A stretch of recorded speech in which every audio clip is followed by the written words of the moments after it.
ये कहानी है एक ऐसे लड़के की जो कि पढ़ाई में एवरेज था। दिन भर दोस्तों के साथ टाइम पास करना, मोबाइल चलाते रहना उसकी आदत थी। घर पर उसकी माँ की तबीयत ठीक नहीं रहती थी और वो ठहरा गरीब परिवार से। घर की हालत बद से बदतर थी, यानी अगर कोई मेहमान घर पे आ जाए ना तो उसको बैठाने की जगह भी वहां नहीं थी। एक बार उसका दोस्त उसको बुलाने के लिए आया कि चल कहीं घूमने चलते हैं। तो वह दोस्त पहली बार उसके घर पर आया था। वो उसके घर के हालात देखकर वह दंग रह गया। तो उसने पूछा, क्या तू यहाँ पर रहता है? वो बोला, हाँ मैं यहाँ पर रहता हूँ। उसने बोला, ये तेरा घर है? वो बोला, हाँ ये मेरा घर है। उसने बोला, तू ऐसे हालातों में रहता है? वो बोला, हाँ मैं ऐसे हालातों में रहता हूँ। कि बोलो क्या हुआ? थोड़ी देर तक तो उसका दोस्त चुप बैठा रहा, लेकिन फिर वो बोला, वाह मेरे दोस्त वाह, तेरी घर की हालत बद से बदतर है। माँ घर पर बीमार पड़ी है और पापा दिन रात काम करके थोड़ा सा पैसा जुटा पाते हैं और उससे घर का खर्चा चलता है, और तू दिन भर मोबाइल चलाता रहता है, दिन भर दोस्तों के साथ टाइम पास करता है। तुझे अपने करियर की कोई चिंता नहीं है। तेरे घर की हालत बद से बदतर हो चुकी है। एक बात बता, किसको धोखा दे रहा है? अपने आप को या अपने माँ बाप को? किसको धोखा दे रहा है तू? उसके दोस्तों ने कहा, तू चल मेरे साथ। तो उसका दोस्त उसको वहां ले गया जहां पर उसके पापा काम करते थे। उसके पापा एक फैक्ट्री में मजदूर थे। तो वहां पर बैठे हुए थे, पसीने से भीगे हुए थे। हालात बहुत ही बद से बदतर था। शरीर में दर्द हो रहा था। उन्हीं के पास एक और मजदूर बैठा हुआ था और उनसे कुछ बातें कर रहा था। और वो कह रहे थे कि मेरी पत्नी घर पर बीमार है, उसके इलाज के लिए मेरे पास पैसे भी नहीं है। मैं दिन रात मेहनत करके सिर्फ 2 वक्त की रोटी ही जुटा पाता हूँ और इससे सिर्फ घर का खर्चा ही चल पाता है और कहीं पैसा बच ही नहीं पाता। अभी तो बेटे के स्कूल की फीस भी जमा करनी है।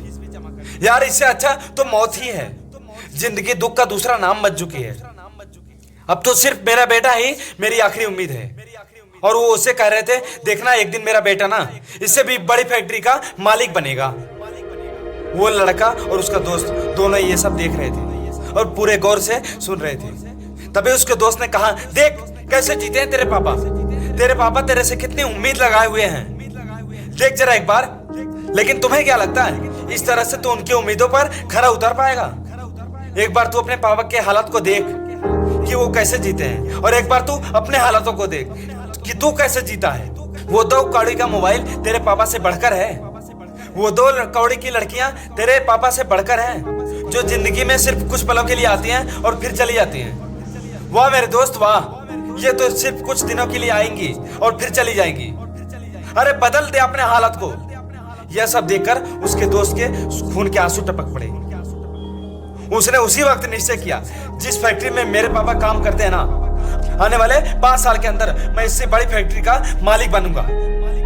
और उसके अंदर से यह चीख उठी थी, मुझे कंपनी का मालिक बनना है, बहुत बड़ी कंपनी का मालिक बनना है, मुझे नौकर नहीं बनना है। जैसे उसके अंदर से यह चीख निकली ना, उसी दिन से वह लगातार 10-10 घंटे पढ़ने लगा।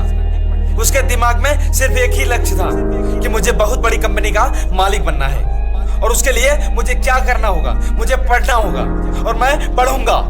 कोई माई का लाल मुझे पढ़ने से रोक नहीं सकता।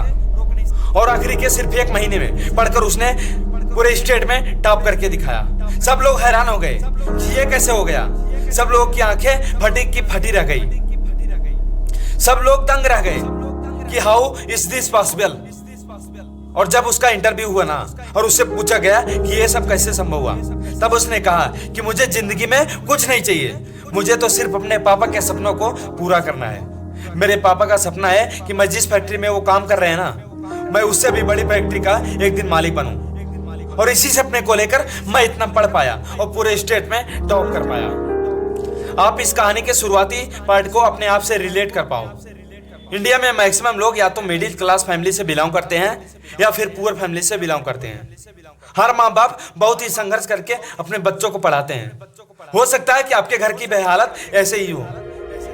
इस कहानी में उस लड़के ने रियलिटी को एक्सेप्ट करा और अपने हालातों को बदल दिया। लेकिन क्या आप भी रियलिटी को एक्सेप्ट करते हो? क्या आप भी अपने सच को देख पाते हो, अपने हालातों को देख पाते हो? अपने आप को देख पाते हो? क्या आप भी ऐसा कर रहे हो? आपको क्या करना चाहिए?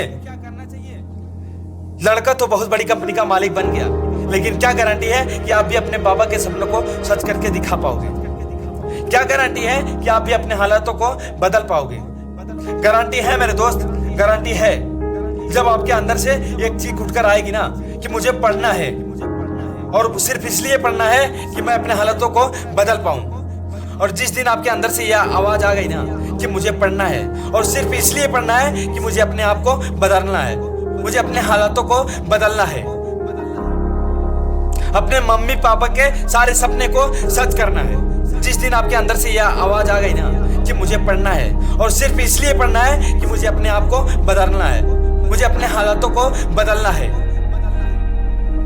अपने मम्मी पापा के सारे सपने को सच करना है। जिस दिन आपके अंदर से यह आवाज आ गई ना, उस दिन से एक बात तो तय है कि आप अपने हालातों को बदल दोगे और अपने माँ बाप के सपनों को सच करके दिखा दोगे।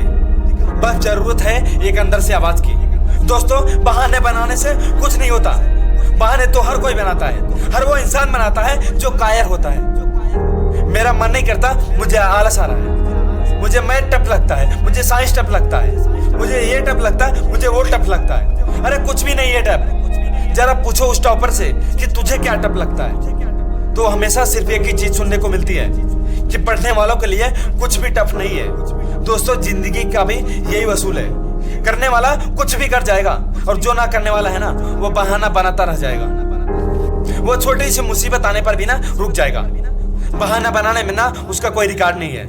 उसे दिन भर आलस आते रहेंगे, उसके अंदर की एनर्जी बाहर उठ ही नहीं पाएगी। मेरे दोस्त, मुझे पूरी उम्मीद है कि आप आज और अभी से अपने माँ बाप के सपने को सच करने में लग जाओगे। और इस वीडियो को हर उस स्टूडेंट के पास फैला दो, उस शख्स के पास भेजो जिसे इसकी सख्त आवश्यकता है। और हमारे साथ जुड़ने के लिए चैनल को सब्सक्राइब जरूर कर देना। मिलते हैं नेक्स्ट वीडियो में, तब तक के लिए जय हिंद, जय भारत।